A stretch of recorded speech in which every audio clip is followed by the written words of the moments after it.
Do you want to get your players drunk or completely wasted? With this plugin, you can do that quickly and easily. In this video, I'll show you how to set up and use the Ultimate C++ Drunk System plugin for Unreal Engine. The main purpose of this plugin is to give you a clean, modular, and multiplayer-ready drunk system. You can quickly add a drunk system component to your characters, define different drinks using data assets, and let the system handle alcohol absorption over time, natural sobering, and state transitions like sober, tipsy, drunk, and wasted. The plugin is highly optimized, fully written in C++, and all important functions, parameters, and delegates are exposed to blueprints, so you have full control over the drunkenness. To contact us for support, ask any questions, or discuss and share feedback or ideas, you are very welcome to join our Sumo Studio Discord server. Without further ado, let's get started. Okay, so right now I'm in the drunk system content directory where you can find the blueprints folder. And in here we got the b_drunk character. If we open this up, you can see that we have here the b_drunk system component.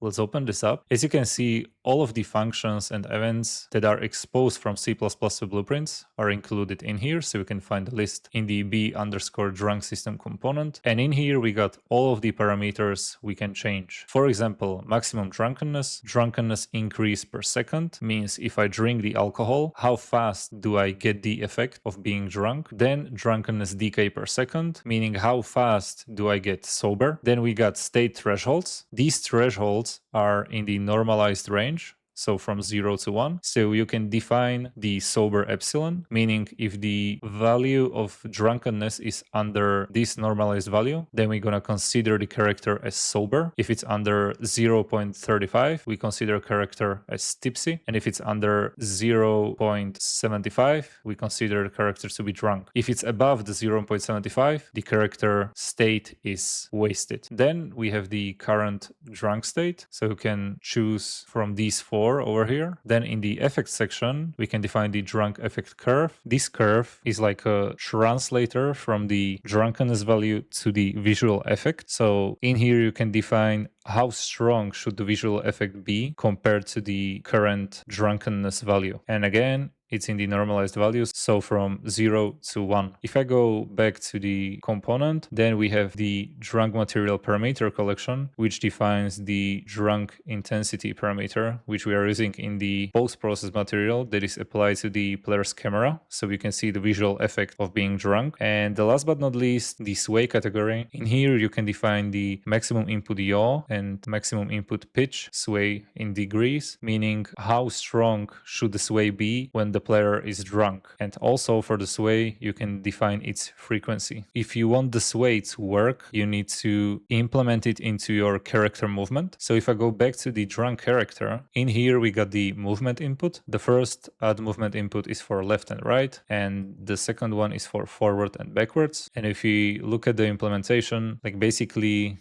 we are only getting the pitch sway and yaw sway offset degrees, and we are adding it to the control rotation. And this way you get the proper sway, since the system is giving us random values of these getter functions. Okay, then if you look at the alcohol actors, that's where you're gonna implement the data for each drink you want to create. For example, if we go into b_beer, you can see that its parent class is b drink actor. And if I open this up, the parent class for this one is the drunk drink actor, which is our custom C++ actor. And back in the beer, we have here the drunk category, where you can define the drink data, which is the data set that holds all of the drink values. And next, you have the parameter destroy on consume, meaning if the actor should be destroyed after consuming. If I open up the data set, you can see that we have a bunch of parameters over here. For example, ID, which is useful if you got some save game and you want to save the ID of the drink. Then we have display name that's gonna appear in the UI, the description, alcohol amount, so how much alcohol does this drink has, the local maximum drunkenness, meaning that, for example, if I put this to 20 and if I drink 2 beers, it means I drink 24 of alcohol. But since I define the local maximum drunkenness openness to 20, it can't overcome the value of 20. So it's not going to be 24,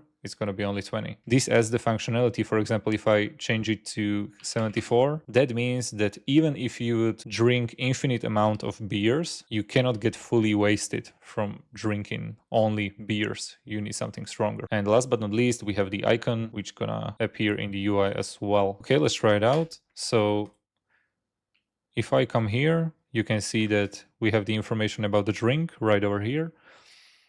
So we got the beer and the alcohol amount is 12.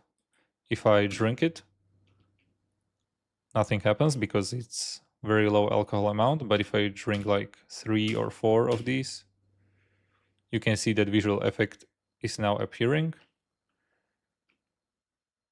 If I, for example, drink vodka, this is very strong liquid, as the description tells us. So this way I can get fully wasted. And if I press my W key, so I'm going only forward, you can see that this way is working. You can see that the character is moving a bit left and right. If I go back into the beer, into the data asset, and I'm going to increase the alcohol amount from 12, for example, to 90, so we can see the difference. And I'm going to drink only 1 beer, I'm going to get fully wasted.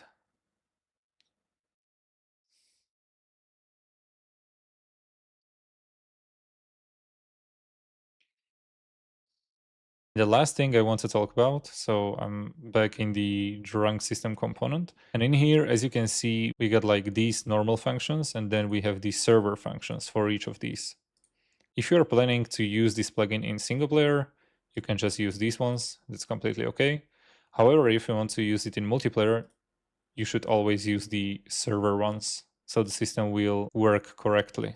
Thank you guys so much for watching. If you want, there is also a playable demo that you can try, so you will see the functionality yourself. Also, you can find the download link for the plugin in the description. And if you want support, have questions, or you want to join our developer community, you are warmly welcome on our Sumo Studio Discord server. Thank you again for watching, and happy drinking.